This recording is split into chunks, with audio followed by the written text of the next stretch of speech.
All right, I'm back. I guess my batteries aren't what they used to be. So I'm going to zoom back in. We're going to jump back into this 1942 Singer 201-2 that's going to be heading out to Kathleen out in Oakland, California. As a matter of fact, I'm going to try to get it shipped today, and we're going to do the confirmation sew-offs now. I can talk and talk and talk, as many of you know. You've been following me for years, and I have the gift of gab, so I will get on a rant about my machines and how extraordinary they are. And I don't think that's bravado. I think all of you would agree. There are no machines that match the ones that I do, the type of restoration that I do, the process that I follow religiously when it comes to making these machines as near to factory standard as possible. And a couple of instances, I was told by a local man who used to work for Singer that my machines actually outperform what machines he used to take out to people's homes to demonstrate them. That was the process back in the days with Singer. They would go out house to house like a Fuller brush man, and they would bring machines with them, whether it was a featherweight or whatever the machine would be, and they would demonstrate them to customers and then sell them on the spot, usually with a payment plan that would run up to 2 years. And so, you know, to be told by a man that used to work back in the day when these machines were rolling out that my restored machines in many instances outperform the ones that were factory new, I mean, that's humbling. That's incredibly humbling that my restoration has taken these machines to that level. And I mean, that's the way it should be. Let's always make things better, right? All right, enough gabbing. So this is Kathleen's 1942 Singer 201-2. I want to do some sew-offs for you just to show you what this machine is capable of now. I'm going to start with something real basic like denim. We basically are starting with 2 layers. Nothing extraordinary, right? I mean, this is child's play compared to what I oftentimes will do with these machines. But I'm going to go ahead and fold it once, get it up to 4 layers, and I'm going to fold it one more time and get it up, what do I have, 8 layers? 1, 2, 3, 4, 5, 6, 7, 8 layers of heavy grade denim. 8 layers. So let me go ahead and put this underneath the presser foot, which I hope I can do, because I didn't test this before going on camera, for goodness sakes. Not a good move, Scott. All right. And I'm going to see if we can get through this many layers of heavy grade denim and also shut off my phone, which is persistently ringing right now. All right, that was embarrassing. All right, so here we go. 8 layers of heavy grade denim with this Singer 201-2. Here we go.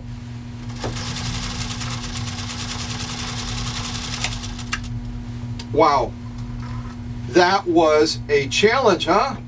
Could you hear the machine straining, the grinding, the breaking of gears, the moaning, the crying out for help? Help, help, Scott's abusing me! No. The machine didn't even make a hiccup or a sound with 8 layers of heavy grade denim. 8 layers! Are you serious? Look at that from the side. A couple of you recently I met in Appleton, Wisconsin, and you said, holy cow, I saw you go through those 6 layers of heavy grade denim, and it was like, done. Well, you can't continue to impress people doing the same thing. So now I've stepped it all the way up to 8 layers of heavy grade denim. And this Singer 201 that's going to be heading out to Oakland, California, not only got through it with absolute ease, like, ha, really? Is that a challenge? Are you serious? But it gave us a stitch that is to die for. Look at that stitch quality. The spacing, the formation. We flip it over. Look at the lock-in stitch. The lock-in stitch looks just as spectacular as that top stitch. And again, look at what we went through. 8 layers of heavy grade denim. Okay, let's move on. This is not even, in a minor way, challenging this Rolls-Royce of singers. So we got to step it up a little bit, folks. We got to do something here to make this machine feel like its restoration was, for naught. Because here we go, and we've got the U.S. Army grade canvas. U.S. Army grade canvas. I mean, this stuff is made for the most extreme circumstances that there can be.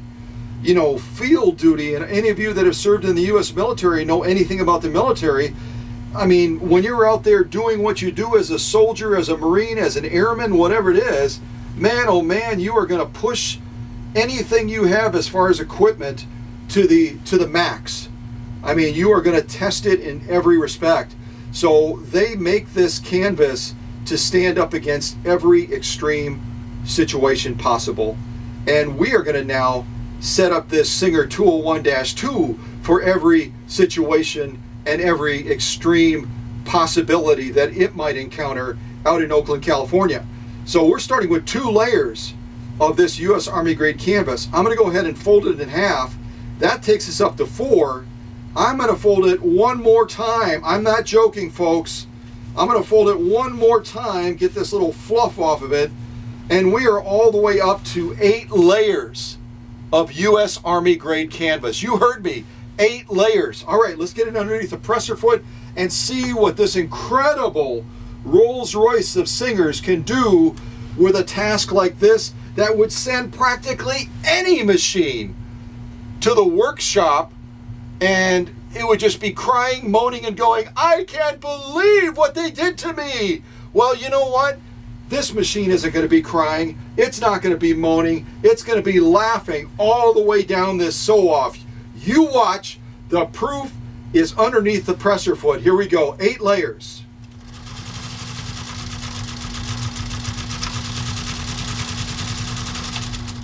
Okay. All right.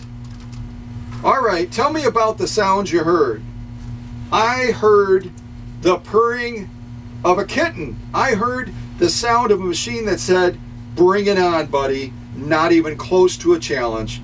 And look at what this machine just produced on these 8 layers of U.S. Army grade canvas.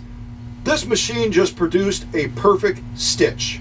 The spacing, the formation, everything about this stitch is as good as it gets. Let me bring my lights in even more so that you can see this very, very, very easily.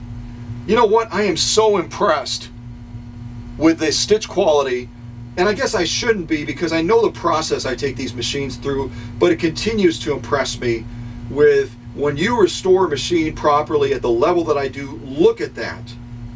You know what? Featherweights, featherweight owners, featherweight 221 owners, line up. Show me your stitches. It's not going to beat Kathleen's stitch in any respect. And when we turn it over, that lock stitch is just as spectacular. And what did we just go through? Look at that. 8 layers of heavy grade canvas. Heavy grade U.S. Army grade canvas. Holy mackerel. All right, throwing that to the side. Jiminy crickets, are we going to be able to challenge this 201 today? I don't think so. All right, so what do I have now? I've got genuine vegetable tan leather. This stuff is the thick of thick. The density of vegetable tan leather surpasses practically any leather out there, including Italian leather, including saddle grade leather. I mean, this stuff is just designed like a tank. So I'm going to try to zip down 1 layer of this just so you can see how this machine does on leather, because I do believe that Kathleen is going to be using this 1942 Singer 201-2 for leather sewing. So let's go down a layer and show her the stitch quality. Here we go. I'm going to go really slow too, just so you can see. You can go steady and slow. You don't have to rush. You don't have to go pedal to the metal when the machine is restored properly. Now, if you have a machine that is wiped off like an eBay model and put up for sale, and you're hoping to get the same results, you better push that foot control down as far as it will go, because you're going to need it. So there gives you an idea of a single layer of vegetable tan leather, probably about 4 or 5 ounces. And that stitch quality, it doesn't get any better than that. Again, the spacing, the formation, everything about that stitch is just absolutely spectacular and spot on. I'm going to try to bring my lights because I know red on brown is a challenge. There we go. Hopefully that helps you a little bit. But you know, when it comes to stitch quality, it doesn't get any better. Now you can see the grain of this leather. Again, the evidence of the density of this and how difficult it is to get through. If you could see this up and close and personal like I am, or like Kathleen will when I send these sew-offs with the machine, you would see that that stitch is just as gorgeous, just as spectacular on this side of the leather with that stitch formation, the spacing and everything else. So this single layer of vegetable tan leather, it definitely gets a thumbs up from me. Now, is that enough? We've done 8 layers of US Army grade canvas. We've done 8 layers of heavy grade denim. We've just done about a 5-ounce layer of vegetable tan leather. Done, right? Are we done? We're going to step up the stakes a little bit higher. That same vegetable tan leather that I just sewed off, this one right here, we're going to triple that. We've got vegetable tan leather right here, 3 strips of it. I'm going to see which sides are most even, so when we get done with this, you can see the final product and the thickness of it and just go, holy cow. And I'll show you now before we even start this stitch off. Look at that.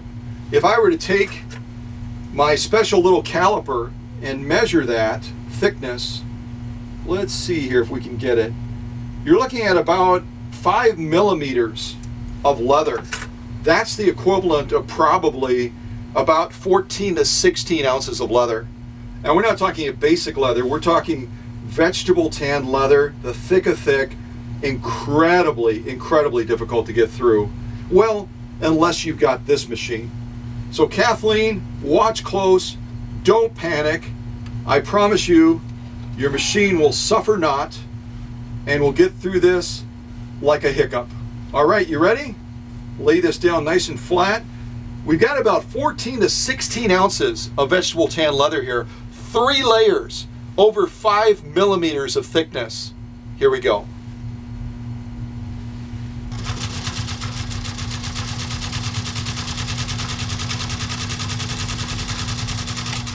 Now that was more of a challenge. At last!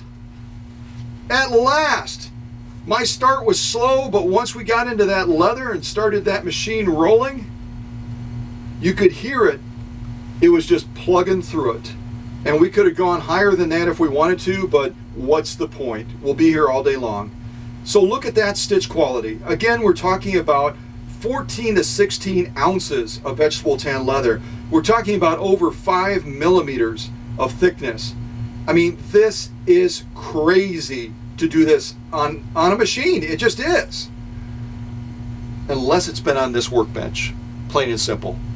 And that stitch quality, the spacing, the formation, it don't get no better than that, as my friends down in the South might say. It is absolutely spot on.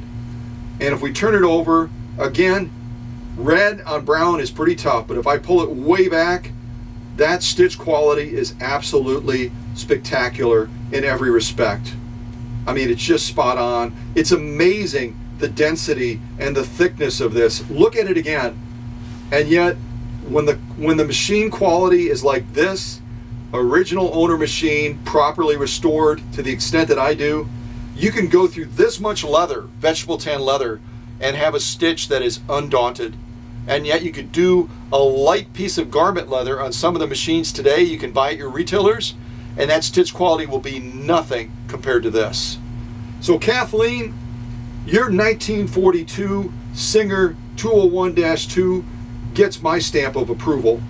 And we've documented it now in these stitch offs so that you can show your friends and others, you know what, you want to buy junk, buy junk. If you want to buy the best machine in the world like I did, then reach out to Scott and see if he can set you up with a machine that is going to absolutely blow your mind away. And I'm going to try to line these stitch offs up if I can, which maybe I can't.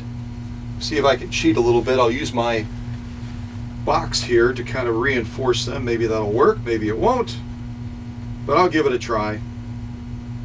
I'll give it a try. Doing things on video, folks, if you've ever had to do things on video, it's a lot tougher than it looks. It really is. All right. So I'm gonna try to zoom in on these just so you can see them up and close. All right. Let's see what we got here. All right, loosen that one. All right, let's look at the U.S. Army grade canvas first. Again, how many layers did we do? 8, right? Look at that.